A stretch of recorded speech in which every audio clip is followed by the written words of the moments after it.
Jadi kalau gini, Anda kalau bekerja, saya, Anda, kita bekerja, kan dapat gaji ya? Gaji. Ya, itu bahasa Arabnya gaji. Sekarang ada yang menyebut ratib. Ratib. Pokoknya disebut ujrah. Pokoknya yang harus dibayar. Makanya kalau Anda ke Timur Tengah itu naik taksi, ada tulisan atasnya taksi ujrah. Ya, bukan punya si ujrah. Nanti kalau ke Mekah naik taksinya punya si ujrah, si ujrah punya banyak taksi. Ya, bukan. Itu taksi bayar. Bukan gratis, bukan free. Jadi begitu Anda keluar menggunakan jasanya, bayar, berikan pokok dari jasa yang telah dia kerjakan. Perhatikan baik-baik. Teman-teman sekalian, ketika Anda bekerja dalam urusan dunia, Anda mendapatkan ujrah. Nih bayar 10 dinar, 10.000 rupiah, sekian, sekian, sekian. Ketika Anda kerjakan untuk misi akhirat supaya bekal untuk pulang, bukankah 10 juta ditabung, tabung, bikin rumah kan? Beli pakaian yang elok, beli kendaraan. Sama persis Anda sholat itu diberikan juga bayarannya, diberikan juga pokok pemberiannya. Anda puasa diberikan pokoknya, baca Al-Quran dikasih bayarannya, namanya pahala.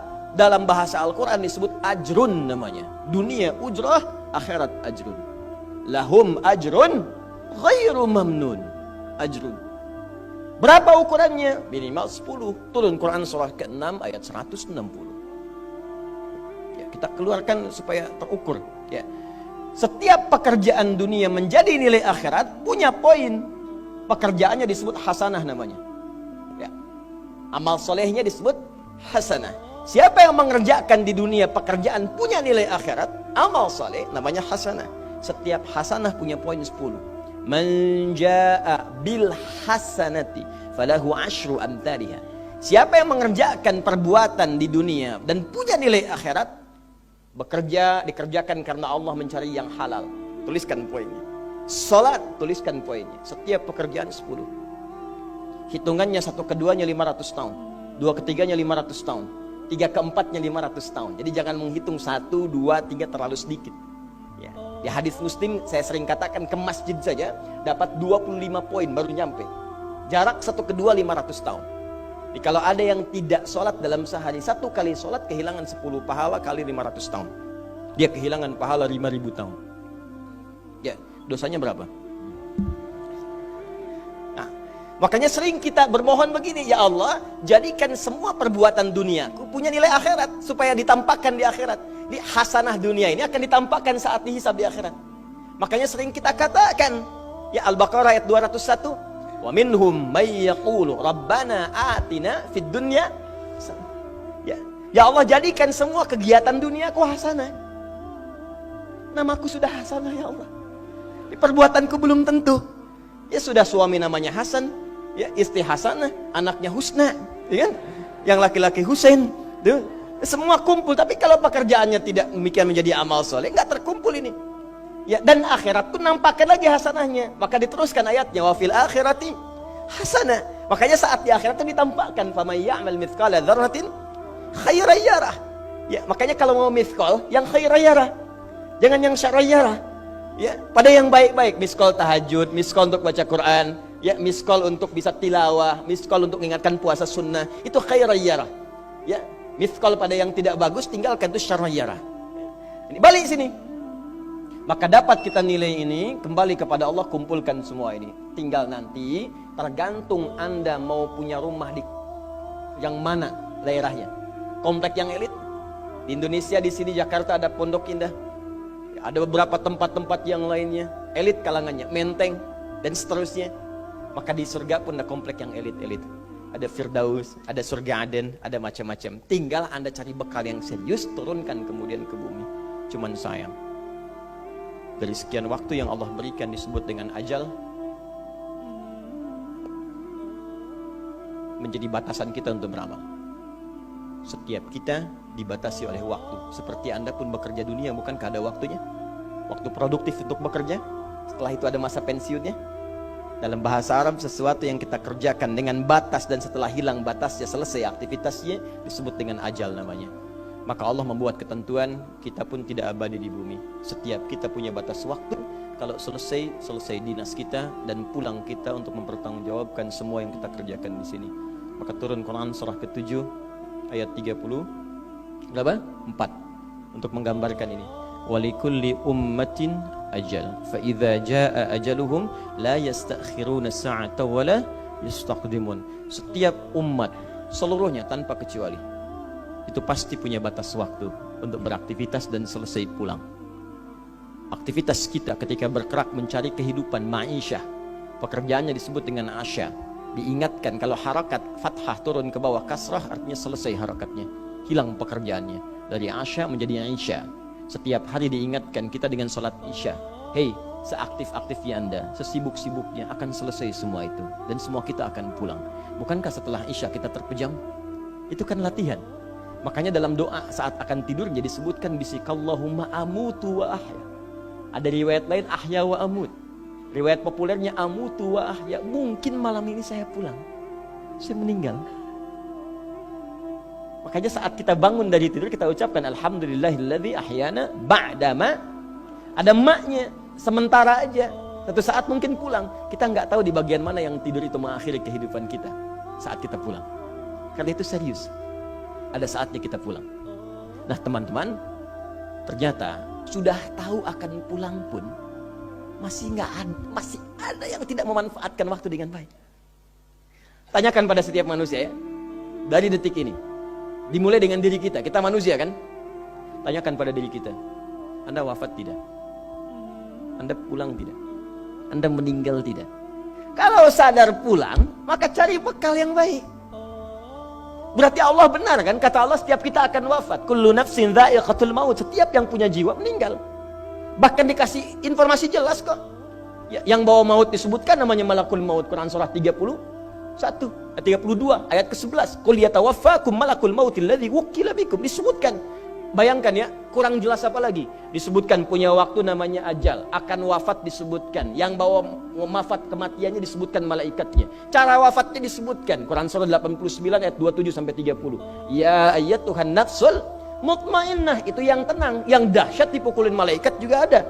Ya, Quran surah 8 ayat 50 itu ada sambil dipukulin malaikat. Ya.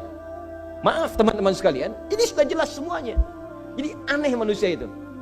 Sudah tahu akan meninggal, tahu ada kenikmatan, ada siksaan, tahu ada surga, ada neraka, tahu ada kenikmatan kubur, ada siksa kubur. Kenapa masih main-main juga? Kenapa nggak dimanfaatkan? Dan dia tahu ada yang menyolatkan, ada yang disolatkan. Apa nggak sempat terfikir ketika Anda wafat siapa yang menyolatkan? Bukankah yang paling indah yang menyolatkan orang yang selama ini kita rawat? Anak yang pernah dikandung, diberikan ASI, dirawat-rawat. Anda menyiapkan apa gitu? Kita menyiapkan apa? Sayang-sayang investasi keluar banyak ketika wafat gak bisa berlaku apapun. Bahkan ada yang sebelum wafat pun sudah dibuang dari keluarganya. Waliyadzubillah. Nah, sekarang dari sekian kegiatan aktivitas kita, berapa yang sudah punya nilai di mata Allah menjadi amal saleh? Sekarang kita ukur. Ya, sekarang kita ukur. Pelan-pelan sebentar ya. Ini rata-rata usia berapa tahun? Oh baik, 40 tahun ke atas ya. Ya.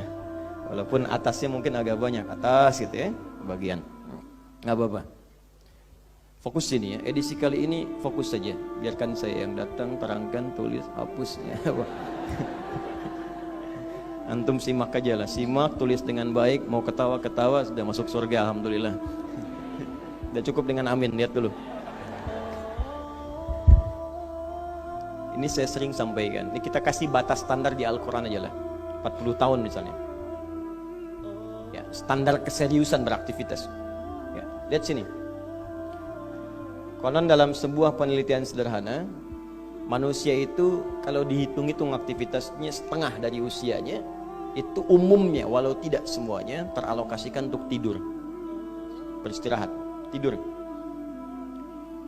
Dari mulai lahir, bayi kecil tidur, dewasa beraktivitas tidur siang, tidur malam, tidur macam-macam, tidur kecapean, tidur ngantuk, tidur lelah, tidur segala rupa, tidur. Setengah dari usia. Jadi kalau 40 tahun, tidurnya berapa tahun? 20 tahun. Baik. Sisanya beraktivitas, ya. Nah itu berapa tahun? 20 tahun. Jadi di sini kalau kita hitung, ya kalau beriman, alhamdulillah kita sholatnya, puasanya, baca Qurannya, tapi juga kerjanya, tertawanya, candanya, macam-macamnya 20 tahun. Dari 20 tahun ini, berapa yang jadi aktivitas ibadah? Yang jadi ibadah berapa? Ya, jangan terlalu pesimis ya, ambil 10 tahun misalnya. 10 tahun ibadah. Nah, jadi di sini adalah sholatnya, baca Qurannya, puasanya, dan sebagainya, sedekahnya, infaknya. Apakah semua ibadah itu langsung diterima? Belum tentu. Syaratnya ikhlas. Wa ma umiru illa liya'budullaha mukhlishina lahuddin. Quran surah 98 ayat 5. Pertanyaannya, dari ibadah yang kurang lebih 10 tahun ini, berapa tahun yang ikhlas? Ya, ambillah tengah-tengahnya 5 misalnya kan? 5 tahun. Ini yang ikhlas, insya Allah. Yang ikhlas kurang lebih 5 tahun. Jadi usia 40 tahun ini, yang produktif amalan yang kurang lebih harapan kita diterima oleh Allah insya Allah 5 tahun. Dosanya berapa tahun?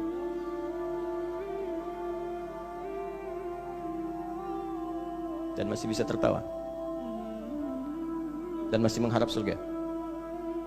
Masih ingin ke surga Firdaus. Masih ingin mendapatkan segala hal yang istimewa. Sementara kita sadar, gini caranya begini. Coba ucapkan dengan kalimat yang lantang bahwa Anda tak punya dosa.